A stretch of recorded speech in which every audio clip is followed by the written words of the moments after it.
guys to part 9 of making a blog with Django. So இந்த வீடியோல நம்ம என்ன பார்க்க போறோம் அப்படினா இந்த published blogs பண்ண பாத்தீங்களா இந்த மாதிரி நியூ பேஜ் செகண்ட் blog னு வர சொல்லியா இத கிளிக் பண்ணா எனக்கு வந்து அந்த blog எடிட் பண்ணக்கூடிய ஃபீச்சரை இம்ப்ளிமென்ட் பண்ண போறோம். ஓகே சோ அதுக்கு நம்ம வந்து URL வைஸ் கொஞ்சம் சேஞ்சஸ் பண்ண வேண்டியது இருக்கு. நீங்க ஞாபகம் வச்சு பாத்தீங்கன்னா எடிட் ஃபீச்சரும் கிரியேட் ஃபீச்சரும் கிட்டத்தட்ட சேம் தான். என்ன எடிட் ஃபீச்சரில் ஏற்கனவே கொஞ்சம் கண்டென்ட் இருக்குது, அதோட கண்டென்ட்டோட ஆட் பண்ணுறோம் இல்லை கண்டென்ட்டை ரிமூவ் பண்ணுறோம். ஆனால் கிரியேட் ஃபீச்சர் அப்படிங்கிறது பிளாங்க்லேருந்து ஸ்டார்ட் பண்ணுறோம். ஸோ பேசிக்கலி என்ன அர்த்தம், கிரியேட் ஃபீச்சரில் ஏற்கனவே இருக்க கண்டென்ட்டை தூக்கி நம்ம லோட் பண்ணிட்டோம் அப்படின்னா அதுதான் எடிட் ஃபீச்சர். ஓகேவா? ஸோ இந்த ஐடியா உங்களுக்கு கிடச்சிச்சா? இப்போ என்ன செய்ய போகிறோம் அப்படின்னா இந்த ஷோ பிளாக் கிரியேட் அப்படிங்கிற மெத்தடை நம்ம ரீயூஸ் பண்ண ட்ரை பண்ண போகிறோம். பேசிக்கலி அதான். ஓகேவா? இப்போ வந்து நம்ம அதுக்கு யூஆர்எல்ஸை கொஞ்சம் மாற்ற வேண்டியது இருக்குது. ஸோ url.py போய்க்கோங்க. இப்போது இந்த நான் உங்களுக்கு சொல்லிக் கொடுக்க போகிற கான்செப்ட் பேர் வந்து டெம்ப்ளேட் பேராமீட்டர்ஸ் அப்படின்னு சொல்லுவாங்க. டெம்ப்ளேட் பேராமீட்டர் இல்லை URL டெம்ப்ளேட்ஸா? ஓகே எனிவேஸ் டெம்ப்ளேட் பேராமீட்டர்ஸ் அப்படிங்கிறது தான் எனக்கு ஞாபகம் இருக்குது. So template parameters basically create அப்படிங்கிற பேஜ் பக்கத்தில் போயிட்டு சும்மா ஸ்ட்ரிங் என்ன வச்சுக்கலாம், அதுக்கு மோட் இல்லை ஸ்ட்ரிங் நேம் அப்படின்னு வச்சுப்போம். வச்சுட்டு ஸ்லாஷ் கொடுங்க. ஸோ இதை வந்து நீங்கள் 2 டைப்ஸ் தான் செய்ய முடியும் ஆக்சுவலாக எனக்கு தெரிஞ்ச வரைக்கும். இந்த மாதிரி இன்ட்டு வேல் நேம் இப்படி கொடுக்கலாம், இல்லைனா ஸ்ட்ரிங்கு வேல் நேம், இந்த 2 டைப்பில் வாங்கிக்கலாம். இது என்ன அப்படின்னு கரெக்டாக சொல்கிறேன் கேட்டுக்கோங்க. கிரியேட் அப்படின்னு கொடுத்துட்டு அதுக்கு அடுத்து நீங்கள் கொடுக்கக்கூடிய ஸ்ட்ரிங் அதை வந்து நேம் அப்படிங்கிற வேரியபிளில் போட்டு நமக்கு இந்த வியூக்கு பாஸ் ஆகிடும். இந்த ஷோ பிளாக் கிரியேட் அப்படிங்கிற வியூக்கு பாஸ் ஆகிடும். கமா நேம் அப்படின்னு போட்டுக்கோங்க. ஓகேவா? ஷோ பிளாக் கிரியேட்டுக்கு பாஸ் ஆகிடும். இது மாதிரி ஒரு இன்ட் கொடுத்தீங்க அப்படின்னா வேல் நேம் அப்படிங்கிற நேம் வச்சு அது நீங்கள் இங்கே கொடுத்துருந்தீங்கன்னா ஷோ பிளாக் கிரியேட்டுக்கு மாறும். ஸோ அதுதான் இந்த டெம்ப்ளேட் பேராமீட்டர் அப்படின்னு சொல்கிறது. டெம்ப்ளேட் பேராமீட்டர் அப்படிங்கிறது கரெக்ட் நேமாக எனக்கு நிஜமாக தெரியலை. ஓகே என்னோடய மெமரியிலேருந்து நான் சொல்கிறேன், வேறு நேமாக கூட இருக்கலாம். URL பேராமீட்டர், URL டெம்ப்ளேட் என்ன வேணா இருக்கலாம். ஓகே எனிவேஸ் டெம்ப்ளேட் பேராமீட்டர் நான் சொல்கிறேன். ஓகே இந்த மாதிரி URLல இருக்கக்கூடிய வேல்யூஸை கேப்சர் பண்ணுறதுக்கு தான் இதை நம்ம யூஸ் பண்ணுறோம். ஓகேவா? ஸோ இப்போ என்ன பண்ணியிருக்கோம், கிரியேட் அப்படிங்கிற URL பக்கத்தில் ஸ்ட்ரிங் ஒன்று கேப்சர் பண்ணியிருக்கோம். இந்த ஸ்ட்ரிங்கை நேம் அப்படிங்கிற வேரியபிள்குள்ளே போட்டு வச்சுருக்கோம். ஸோ இது எக்ஸிஸ்டிங் விஷயத்தை பாதிக்கும். என்ன அப்படின்னா ரிட்டர்ன் ரீடைரக்டை பாதிக்கும். கிரியேட் பண்ணியிருந்தோம் பார்த்தீங்களா, இந்த பிளாக் டேஷ்போர்டுக்குள்ளே போயிட்டு நியூ பிளாக் போஸ்ட் இந்த இருக்குது பார்த்தீங்களா, இந்த URL ராங்காக போயிடும். ஏன்னா பக்கத்தில் எந்த ஸ்ட்ரிங்கும் இல்லை, ஆனால் நம்மளுக்கு பிரச்சனையாக இருக்குது. ஸோ இதுக்கு நியூ அப்படின்னு கொடுத்துருங்க. நியூ அப்படிங்கிறது கேப்சர் ஆகி அந்த நேம் அப்படிங்கிற வேரியபிள்குள்ளே போயிடும். Simple enough. இப்போது நம்ம என்ன செய்ய போகிறோம்னா இந்த ஷோ பிளாக் கிரியேட்டை எடிட் பண்ண போகிறோம். நேம் அப்படின்றக்கா. இப்போது இந்த இடத்துல நேம் அப்படிங்கிறது இருந்தாலும் சரி, லைக் அந்த நேம் அப்படிங்கிறது இருந்துச்சு அப்படின்னா அந்த ஃபைல் ஏற்கனவே எக்ஸிஸ்ட் ஆகுதுன்னு அர்த்தம். நியூ அப்படின்னு இருந்துச்சு அப்படின்னா என்ன அர்த்தம், அந்த ஃபைல் எக்ஸிஸ்ட் ஆகலைன்னு அர்த்தம். அதை மட்டும்தான் நம்ம வந்து மாற்ற போகிறோம். இதற்கு பார்த்தீங்கன்னா title.html. ஸோ இது இந்த போஸ்ட்டில் அந்த டைட்டில் இருக்கும், அந்த டைட்டில் தான் லோட் பண்ணணும் அப்படிங்கிறத அந்த நேமை வச்சு நம்ம சொல்ல போகிறோம். கொஞ்சம் குழப்பமாக இருக்குன்னு நினைக்கிறேன், பட் எஸ் அதான். ஓகே ஸோ இந்த கண்டெக்ஸ்ட்டை தான் மாற்றணும். நம்ம என்ன செய்கிறோம் அப்படின்னா அந்த நேம் அப்படிங்கிற பேராமீட்டரை வச்சு அந்த HTML நம்ம லோட் பண்ண போகிறோம். ஓகேவா? So file content is equal to open of name, அதானே அதோடது, open of name comma reading mode. Done. Read பண்ணிட்டோம்.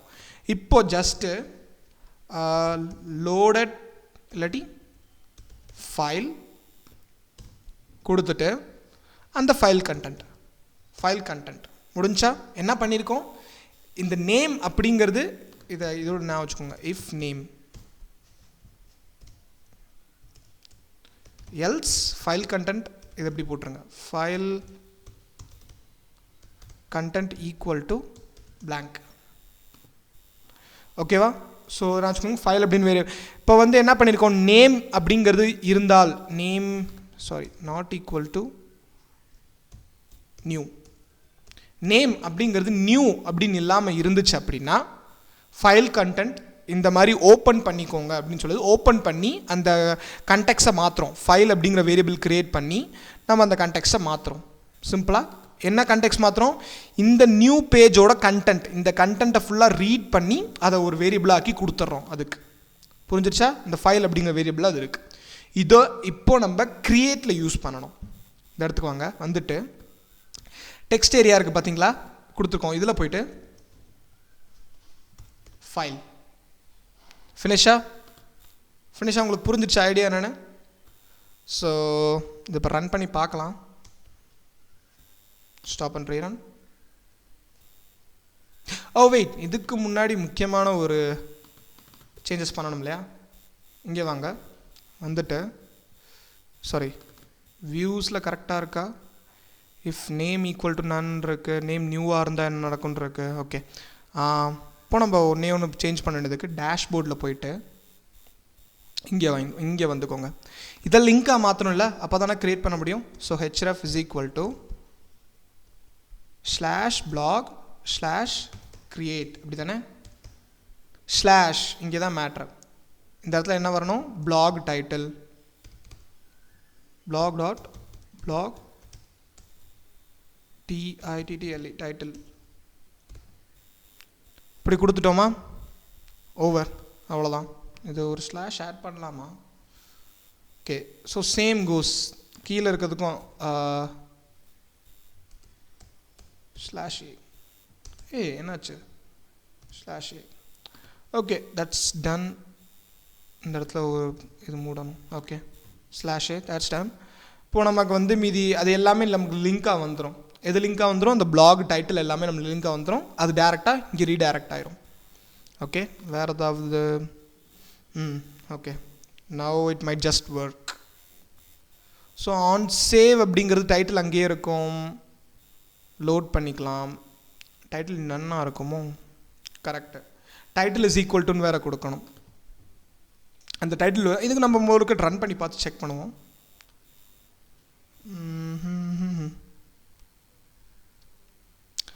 சம்டைம்ஸ் இது வந்து oh my god, sorry guys. ஆக்சுவலாக ரைட் அபவுட் இந்த அந்த எரரை நான் சால்வ் பண்ண உடனே என்னோடய வீடியோ ரெக்கார்டிங்ஸ் அப்புறம் க்ராஷ் ஆயிடுச்சு. அதுக்கப்புறம் நானும் அதையும் பார்க்காம லைக் க்ராஷ் ஆன ஒரு நோட்டிஃபிகேஷன் கூட காட்டாமல் அது பாட்டுக்கு சும்மா இருக்குது. அண்ட் நான் பாட்டுக்கு உட்காந்து எல்லாத்தையும் எடிட் பண்ணிட்டு போயிட்டேன்.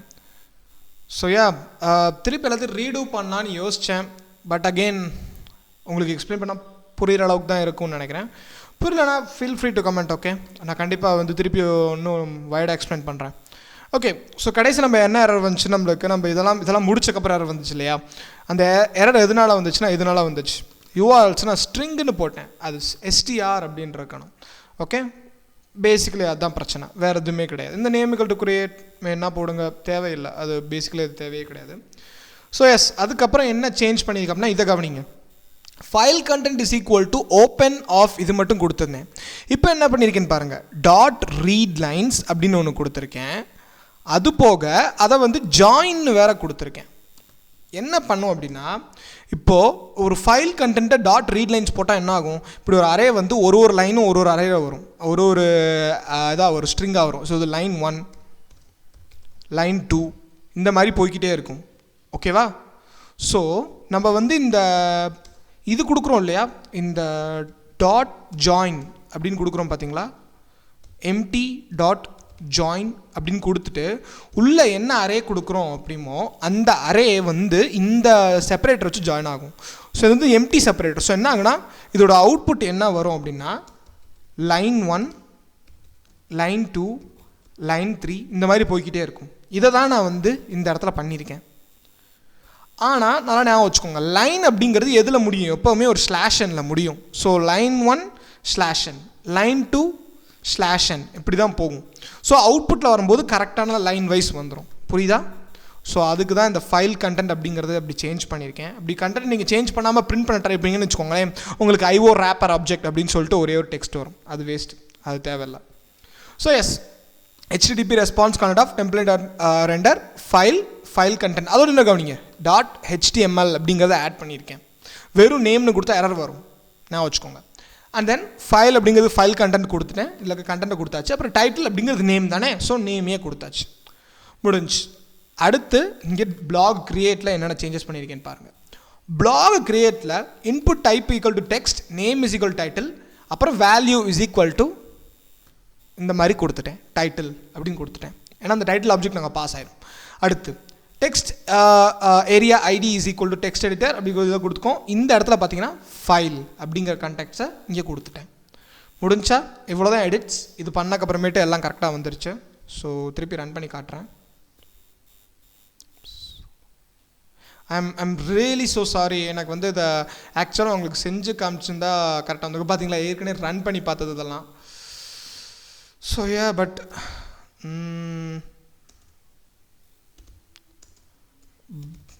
blog/admin page ஓகேவா.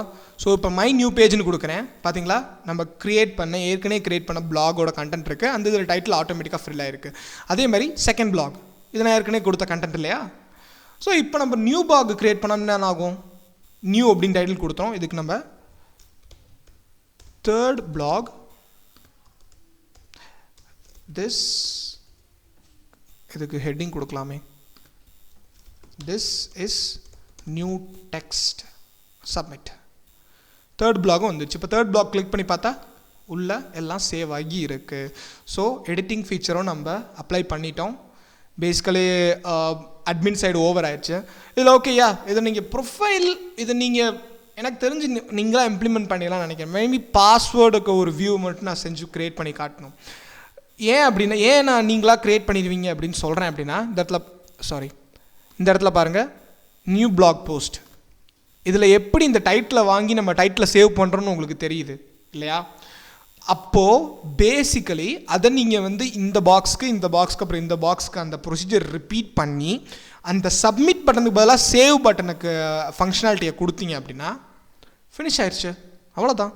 இதில் சேஞ்ச் ஃபோட்டோ பட்டன் சேம், அந்த இமேஜ் தான் நம்ம வந்து அப்லோட் பண்ணுறதுக்கான கோட் எழுதுமே தவிர மற்றபடி ஸ்டோர் பண்ணுறது என்னவோ சேம் தான். ஓகே, ஸோ மேபி அடுத்த எபிசோடில் இந்த பாஸ்வேர்ட் சேஞ்சுக்குரியதை பார்ப்போம். அண்ட் யூசர் செட்டிங்ஸை நான் கோடாக டைப் பண்ணி காமிச்சு அடுத்து எக்ஸ்பிளைன் பண்ணுறேன். பாஸ்வேர்ட் சேஞ்சை நம்ம டேரெக்டாக பார்ப்போம். ஸோ எஸ், பாஸ்வேர்ட் சேஞ்ச் முடிச்சிட்டோம் அப்படின்னா நம்மளுக்கு ஃபுல் பேக் எண்ட் முடிஞ்சு. இப்போ நம்ம அடுத்து வந்து யூசர் சைட் காட்டுறது மட்டும்தான். அதுவுமே ரொம்ப ரொம்ப சிம்பிள், லிட்ரலி ரொம்ப சிம்பிள். நம்ம பிளாக்ஸ் அப்படிங்கிறது, ஏன் பிளாக்ஸ் கொடுத்தா எனக்கு இங்கே வரலாம், தப்பாக வருது. ஓ, யூஆர்எல் சேஞ்ச் பண்ணணும் போல இருக்கு. அதான் திடீர்னு பார்க்கும்போது எனக்கு கன்ஃபியூஸ் ஆயிடுச்சு. ப்ரொஃபைல் கொடுத்தா ப்ரொஃபைல் வந்துச்சு, அப்புறம் இப்படி ப்ரொஃபைல்.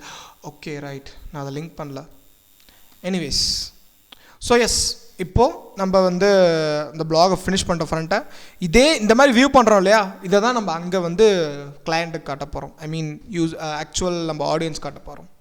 சரி, அடுத்த வீடியோவில் மீட் பண்ணுறோம். Until then, say by.